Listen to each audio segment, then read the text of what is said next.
Halo semua, selamat datang di channel video ini. Hari ini kita kembali ke Jalan Raya Cikidang, Jawa Barat. Hari ini kita kembali melakukan pengetesan ataupun uji coba melewati Jalan Raya Cikidang ini, melewati turunan dan tanjakan curamnya dengan menggunakan mobil yang lebih kecil cc-nya, yaitu Expander 1500 cc.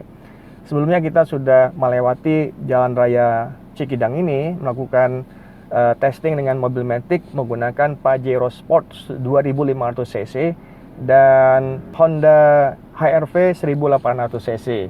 Karena permintaan teman-teman menggunakan mobil dengan cc yang lebih kecil, inilah mobilnya, yaitu Expander 1500 cc.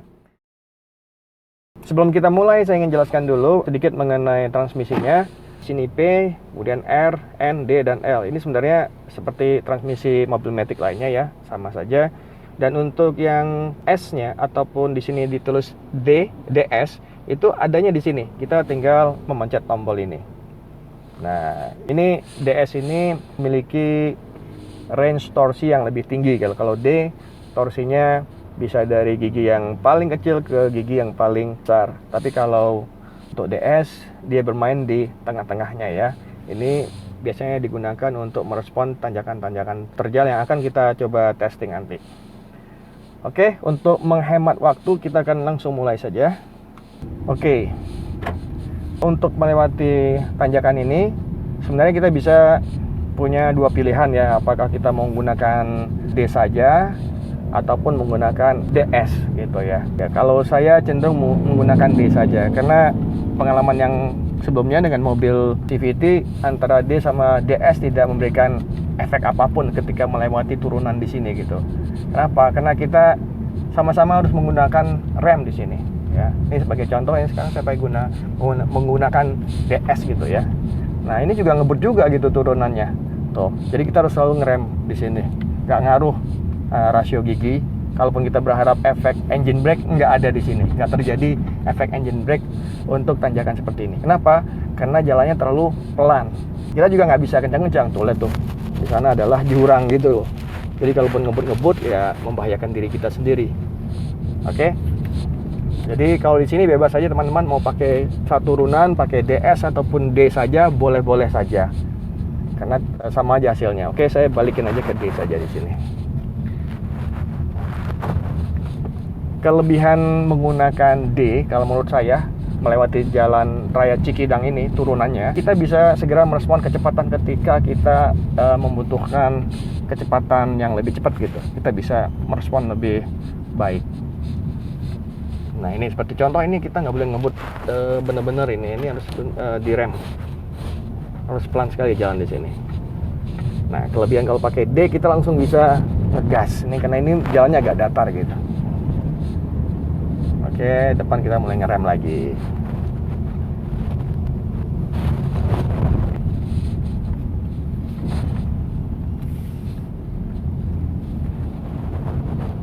Tuh, seperti ini.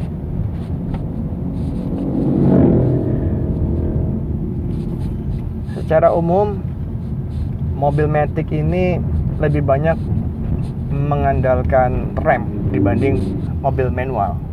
Kalau mobil manual yang namanya engine brake itu sangat terasa gitu. Tapi kalau mobil Matic, bagaimanapun remnya sangat penting. Oleh karenanya mobil Matic untuk kanvas rem biasanya lebih cepat habis dibanding mobil manual.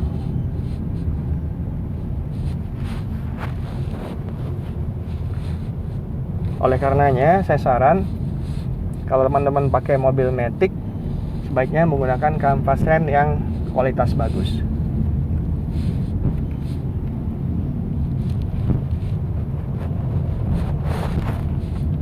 Oke, saya masih menggunakan gigi D di sini, normal saja.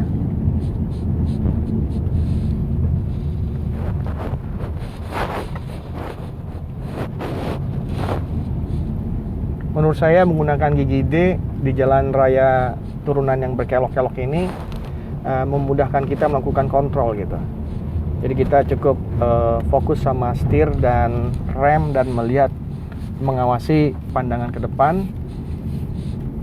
dan agar tetap bisa waspada.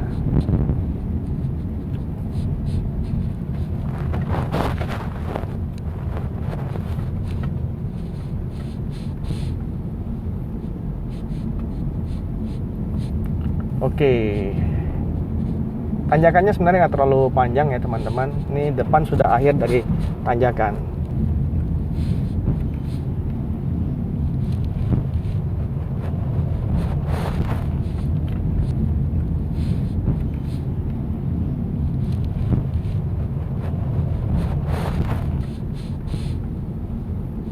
Oke,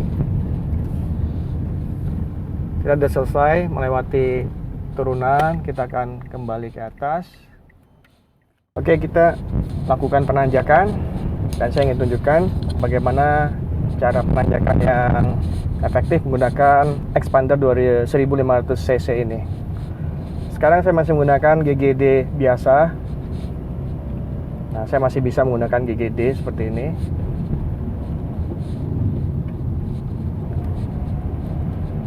Oke, ini sekarang penanjakannya udah dimulai ya. Ini tanjakan di depan cukup curam.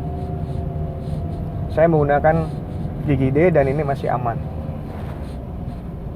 Nah, kayaknya mulai agak ngedan ini. Kita coba pakai GGD aja, GGDS. Oke. Nah, oke, dia mulai ngelawan lagi.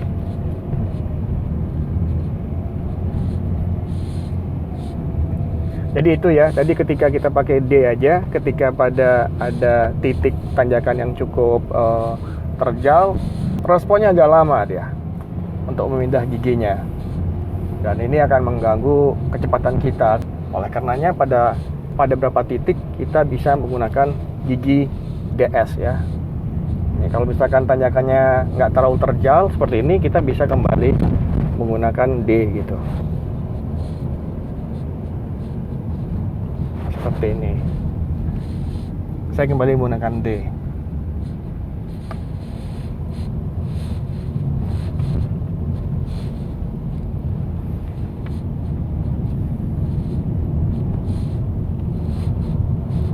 Nah, di depan saya lihat tanjakannya agak tajam tuh. Di sini saya langsung menggunakan DS. Kita siap melakukan penanjakan karena DS ini memiliki torsi yang lebih besar untuk bisa melawan tanjakan.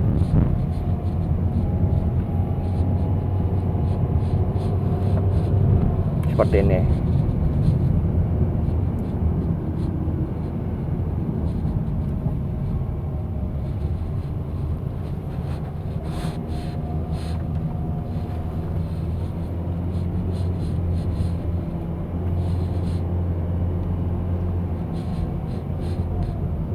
Nah, di depan adalah tanjakan yang paling curam di lintasan ini. Kita coba naik dengan menggunakan DS.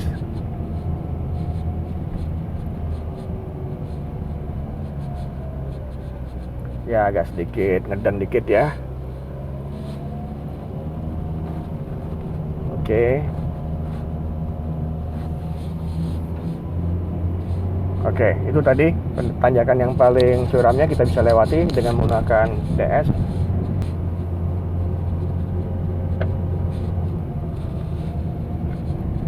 Saya tidak menggunakan hentakan gas, tapi tadi saya hanya menggunakan injakan gas sekedar untuk bisa melewati itu.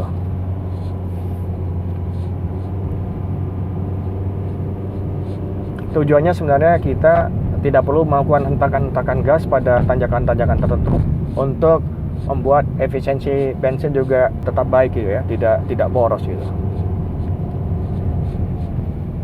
Oke, di sini saya masih menggunakan DS.